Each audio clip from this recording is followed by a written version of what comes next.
CBSE board की 12वीं के एग्ज़ाम रद्द कर दिए गए हैं और ऐसे में अब उन तमाम बच्चों के सामने कई सारे प्रश्न हैं जिन्होंने तैयारी की थी साल भर। उन लोगों का क्या कहना है, क्या प्रतिक्रिया है सरकार के इस फैसले पर। हमारे साथ अनन्या है जो कि 12वीं कक्षा की छात्रा हैं। इस बार बोर्ड्स की तैयारियां कर रही थी, आगे कॉम्पिटिटिव एग्जाम भी देने हैं, यूनिवर्सिटी में दाखिला लेना है, लेकिन अभी जो फैसला लिया है उस पर अनन्या क्या कहती हैं, उनका परिवार क्या सोचता है। अनन्या से बात करते हैं पहले। अनन्या, जो सरकार का फैसला है, आप इससे खुश हैं या किसी तरह की आपको नाखुशी भी है इस पे? खुश हैं, बट उसमें कई सारी प्रॉब्लम्स भी हैं। पहले खुश तो इस वजह से कि हमारे ऊपर काफ़ी सारा स्ट्रेस था, वो सारा हट चुका है अब एक बार को। लेकिन जो हमारे स्ट्रेस मतलब कि ये दुविधा कि आप लोग एग्जाम देंगे या नहीं देंगे। हाँ, इस बात का। और अब जब फाइनल हो चुका है कि हमें एग्ज़ाम नहीं देने हैं, तो अब मार्किंग स्कीम की बात आती है कि मार्किंग हमें किस तरीके से करी जाएगी। तो हमारे पिछले 3 साल जो मतलब हर कोई इतना लीनियंटली ले लेता है उन सब सालों को, अब वो साल काउंट होंगे जिसकी वजह से हमारे 12th का रिज़ल्ट आएगा। और 12th का रिज़ल्ट सबके लिए इम्पॉर्टेंट होता है, जो शायद अब ख़राब हो सकता है बच्चों के लिए।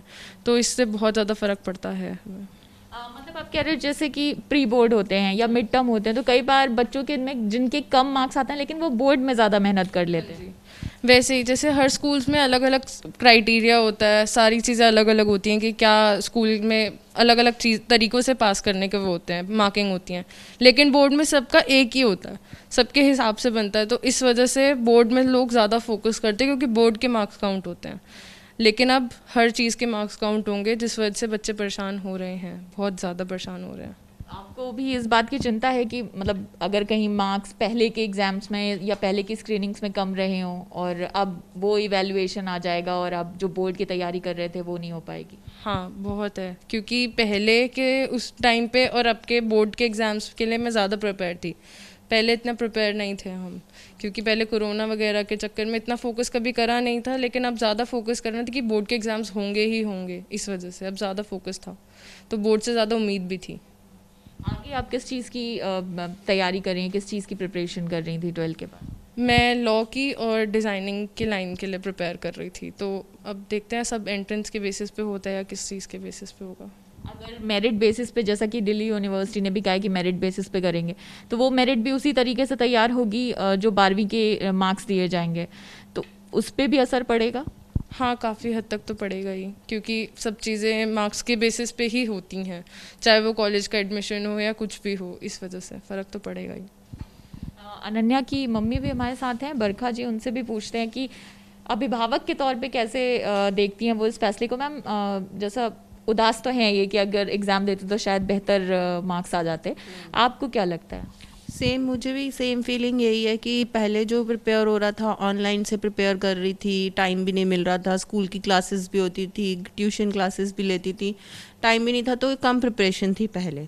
और अब जो था इसकी अच्छी प्रिपरेशन कर रही थी, क्योंकि स्कूल भी ऑफ हो गया था, अब टाइम भी काफ़ी मिल गया था बच्चों को, क्योंकि एक्सटेंड होती जा रही थी। और अब एकदम से आया कि जी अब एग्ज़ाम नहीं हो रहा है, तब बच्चों की प्रिपरेशन तो अच्छी थी, अब वो नहीं ले रहे हैं स्कूल वाले, अब वो पुराने बेसिस पे लेंगे, तब उसमें नंबर्स में तो थोड़ा देखो अब क्या करेंगे, कैसे मार्किंग करेंगे, इस चीज़ का स्ट्रेस तो है ही। अब जैसा अनन्या कहती कि पिछला पूरा साल कोरोना में गया तो सब अलग, मतलब बच्चे भी डरे हुए थे, उतनी पढ़ाई नहीं हो पाई, लेकिन अब जब बोर्ड एकदम आने वाला था तो ज़्यादा, कई बच्चे ऐसे होंगे जो ज़्यादा फोकस कर रहे थे एग्जाम्स पर।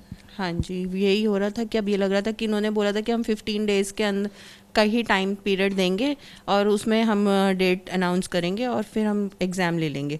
तो उस हिसाब से था कि अपना पहले से प्रिपेयर करके रखो, ताकि उस टाइम पे तुम्हें इतना टेंशन ना लगे कि अब एकदम से हम कैसे प्रिपेयर करेंगे। और अब एकदम से ये आ गया कि जी एग्ज़ाम ही कैंसिल हो गया, तो उस चीज़ का, और जो मार्किंग होगी वो पुराने उनके हिसाब से होगी। अब उसमें तो देखो सबकी मार्क्स, पहले तो बच्चे सब ऐसे ही लीनियंटली लेते हैं, जब बोर्ड आता है तभी वो ज़्यादा फोकस करते हैं, तब उनके ऊपर बेसिस पे मार्किंग लेंगे अगर, तो बच्चों को मे भी क्या मार्क्स देंगे, कैसे देंगे, कुछ समझ में नहीं आ रहा। और ये जो टाइम लगा ये फैसला लेने में, तो इस दौरान तैयारियां भी बच्चे कर रहे थे, ट्यूशन्स, क्लासेस, ये सारी चीज़ें चल रही थी, तो बच्चों के लिए और पेरेंट्स के लिए भी वो स्ट्रेस भरा समय? बिल्कुल समय स्ट्रेस वाला ही था, चाहे बच्चे ट्यूशन की क्लासेस भी ऑनलाइन ही भी ली हैं उन लोगों ने, क्योंकि बाहर कोरोना चल रहा था, तो बाहर जा नहीं पा रहे थे, घर में सारा टाइम बच्चे ऑनलाइन फ़ोन पे लगे रहते क्लासेस के लिए। स्ट्रेस तो लगता ही है, फिर उससे ऑनलाइन तो आपको भी पता है कि कितना मुश्किल है स्टडीज़ करना।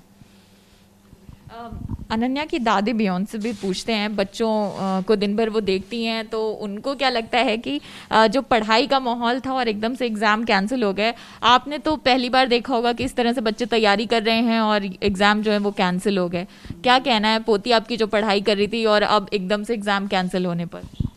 एग्ज़ाम एकदम कैंसिल होने से बच्चों की कितनी प्रॉब्लम हो रही है कि टेंशन तो होती है बच्चों को, इतना उन्होंने तैयारी की और बाद में कह दिया एग्ज़ाम नहीं हो रही, तो गलत बात है ना। हमसे एग्ज़ाम जैसे भी हो अपने लेना चाहिए था, क्योंकि बच्चे फिर आगे उनका भी तो फिर कैसे करेंगे, क्या नाम किस हिसाब से उनको देंगे तो आगे कॉलेज में एडमिशन मिलेगा ना उनको। कैसे सेफ्टी के लिहाज से अनन्या आपको लगता है कि अभी जैसा माहौल था तो शायद एग्ज़ाम को टाल के और आगे बढ़ाना चाहिए था, या कैंसिल कर देना बेहतर था? आगे टालने से स्ट्रेस ज़्यादा बढ़ता और कुछ नहीं होते, क्योंकि अभी कुछ पता नहीं है, थर्ड वेव आई नहीं है और थर्ड वेव आने में टाइम है और थर्ड वेव बच्चों पे ही इफ़ेक्ट करनी थी, तो कैंसिल करना was a right decision. But marking scheme का डिसीजन थोड़ा सा है डाइसी कि क्या सही है क्या नहीं, बट कैंसिल करना सही था।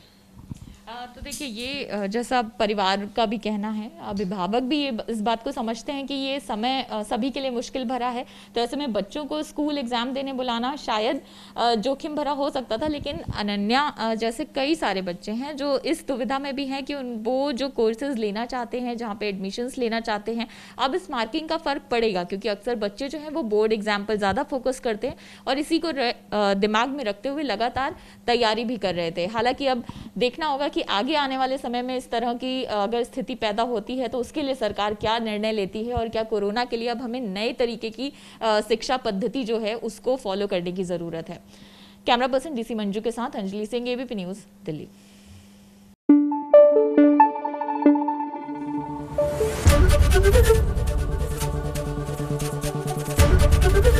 एबीपी न्यूज़ आपको रखे आगे।